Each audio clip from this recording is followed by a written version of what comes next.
Hey, this is Matt. Once again, welcome back to another video. It's another paid request, this time for Guillermo. Thank you so much for that. And for those interested in requesting any type of videos, review, a topic, reaction, a commentary, what have you, feel free to send it either directly to my PayPal or join my Patreon. Both links are down below in the info box. And this is for a film called Blood Red Sky from 2021. And I get what he was doing when he sent these two requests. One was werewolves on a train. This is a vampire on a plane. In a way, it's kind of like if Air Force One met Nosferatu. I think that was the best way to describe it. Because these you think they're terrorists, but they're hijackers, they're robbers. They get on this plane, and they take it over, and then we have our passengers. We have this mom, who you think is dealing with leukemia. We have her son. We have this nice guy that they met, Farid. And these hijackers, they killed some of the air marshals. Dominic Purcell is the leader of them. But he's not the main bad guy. I'll get to that later. Dominic Purcell, he was on Prison Break. He's been quite a few. He was that Dracula in that bad Blade movie, Blade Trinity. And while this is going on, sometimes it'll flash back to the mom and a bit of her backstory, and you kind of find out she's a vampire. She would take these suppressants and injections so that she wouldn't turn, but then ultimately she's got to save her son, deal with these hijackers, and so she'll like take the wig off and the contact lenses, and she looks a bit like a female Nosferatu, a bit like that. And overall, I really liked this movie. I mean, I don't know if it needed to be 2 hours long. I'm on here and there, but I thought this was a nice, pleasant surprise. I really did like this film. It is a German horror film, and I did not see the dub version. I saw the subtitle version. I thought the mom and the kid did a really nice job. I thought they had some nice emotion to them, where you tell that the mom really cares for her kid, and the kid really cares for his mom. And I thought the way the director used the plane was very efficient. Where I mean, yeah, it's 2 hours. I wasn't too bored with it though. I don't know at the very beginning if you needed the whole, okay, here's a bit from the third act of the film where the plane has landed and the boy is taken into custody to be asked questions, and the guns of the police are on the plane and they're talking to this guy and get out, there's terrorists on there. I don't know if you needed all that.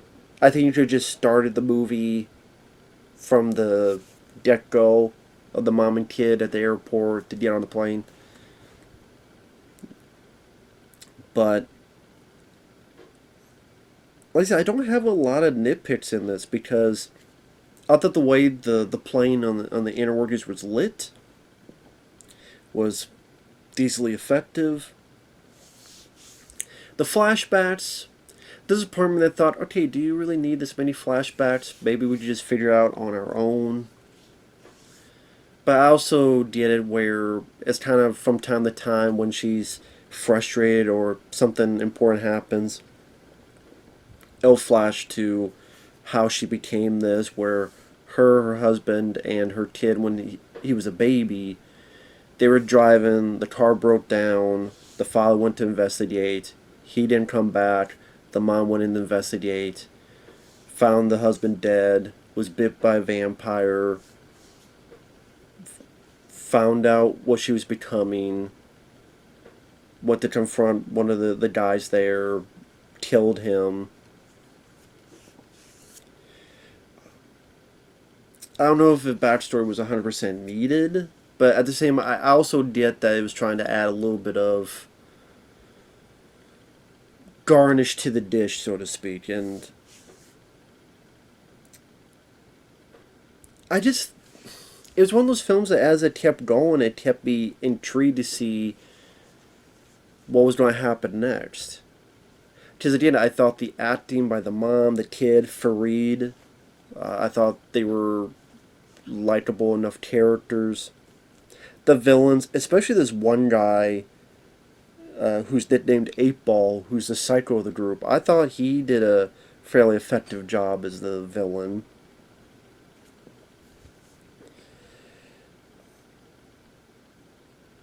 Like I said, I like the way the plane is utilized, where is showcasing various aspects of it, and while it's one enclosed space, it didn't feel too constrictive where it felt like you were looking at just the same thing over and over again for the running time. So it is one location, but it felt like there's still different enough backgrounds so that it kept the pacing a bit faster than maybe other films of his ilk would do. And while there are flashbacks, it still mostly takes place in the plane. Because a lot of times you would have these movies with a plane where it would go back to mission control, not mission control, it's not astronauts, but to the airport, someone else on a walkie-talkie or CB radio, and communication talking with the tower, going back and forth. It didn't do that, which was nice to see. So it didn't break up the momentum, and then when it does, it's flashbacks to give us pertinent information. So that was a bit easier to swallow, so to speak. I didn't mind the music. I thought the music really fit the film fairly well. That little bit of synthesizer score. I like the idea that the hijackers, they take people like Farid, they make them give this bullshit statement to make it seem as if it's this big terrorist plan, and I thought that really made you hate the bad guys more and feel bad for people like Farid more, where it's like, hey, he's just wanting to enjoy his flight, and because of his culture, you're making him read this to make people believe in it's a Muslim, must be terror, all that shit. But it doesn't go too political, which I'm glad as well. It doesn't go too political and preachy. It's still about this vampire dealing with these hijackers on this plane. Because at one point the mom gets shot, but then she crawls over to the baggage area where there's pets, and she has to do it, otherwise she'll bleed out. She wants to save her kid, so she has to chew on this dog and takes out the bad guys one by one.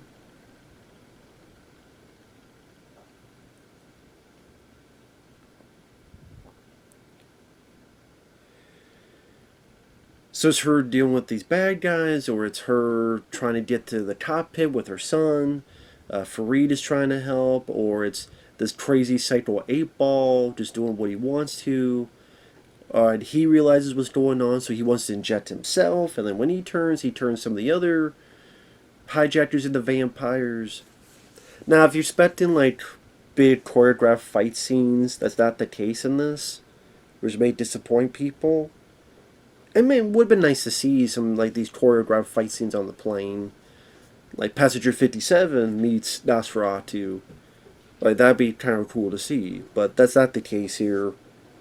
It's more about when things got going, it kept in a good enough pace that it just kept me interested, kept me intrigued, kept me not bored. Because again, I thought that the emotion of the mom and the kid worked well as a story. I thought it had, if action is not the right word, but a decent amount of momentum to make you feel as if something is always happening during the course of the running time. Like there's a bit that Farid is trying to help blot this door with the help of the vampire lady, but he gets his hand bit. She has to take him down and cut his hand off to hopefully stop the infection. So it does almost like become like a little bit of a zombie movie on a plane as well. as passengers getting bitten and infected, like it was a zombie plague.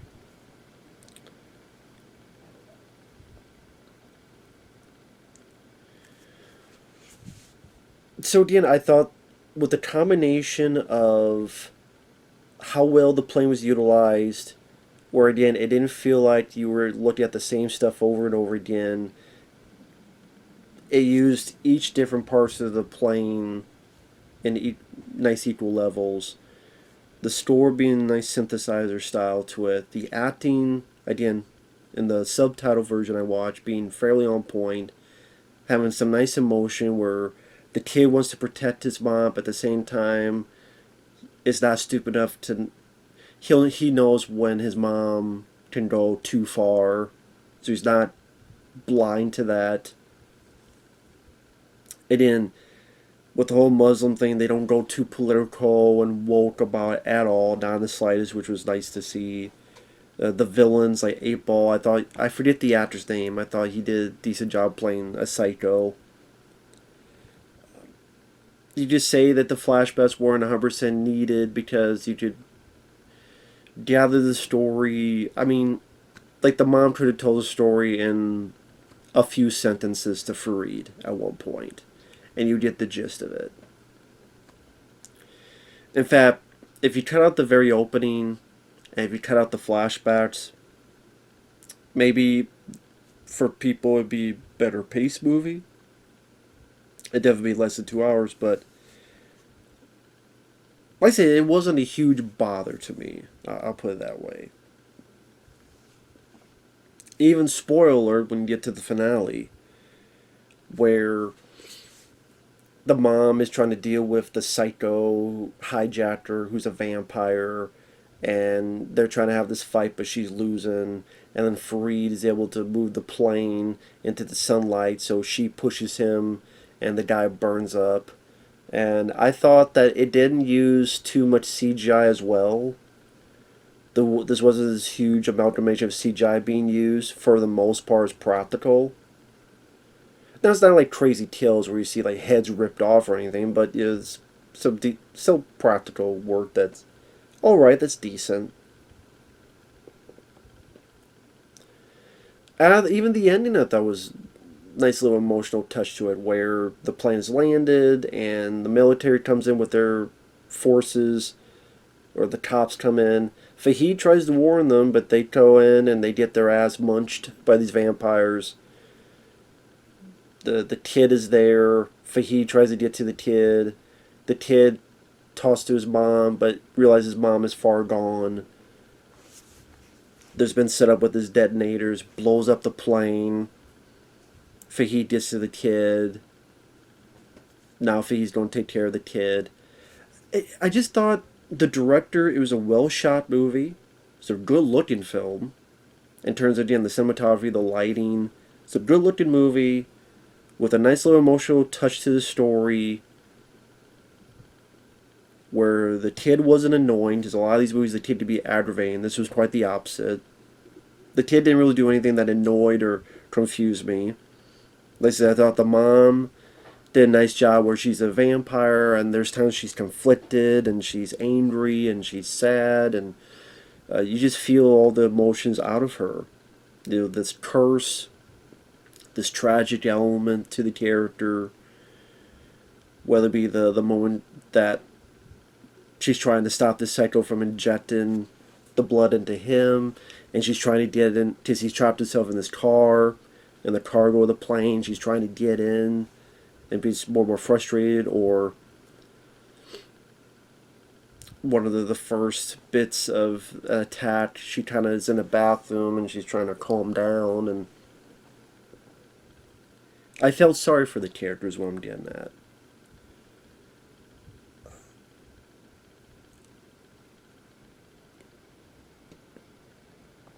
Now, like I said, did it need to be 2 hours long? No. There's a little bit here and there you could have cut out. Would have been nice to see a bit more choreographed action. I'm a sucker for that, of course. I mean, maybe like at least one big vampire fight between these two among the seats of the plane. Like maybe here and here, the passengers are kind of bunched up, and then two vampires are fighting in the middle, and they're using the seat covers as weapons, and they're going back and forth. Maybe like a scene or two of that would have been nice to see. But overall, this was a nice surprise, Blood Red Sky. I rather enjoyed this. I think. Well, I think my friend Effrey, I think he saw this, he wasn't big on it. I could be wrong. I don't think he was a fan of it. Don't remember. But I liked it. I know people say I hate everything, but this is another film I did like and thought was a nice surprise. So, with that said, thanks for watching. Take care. We'll see you later. Bye-bye.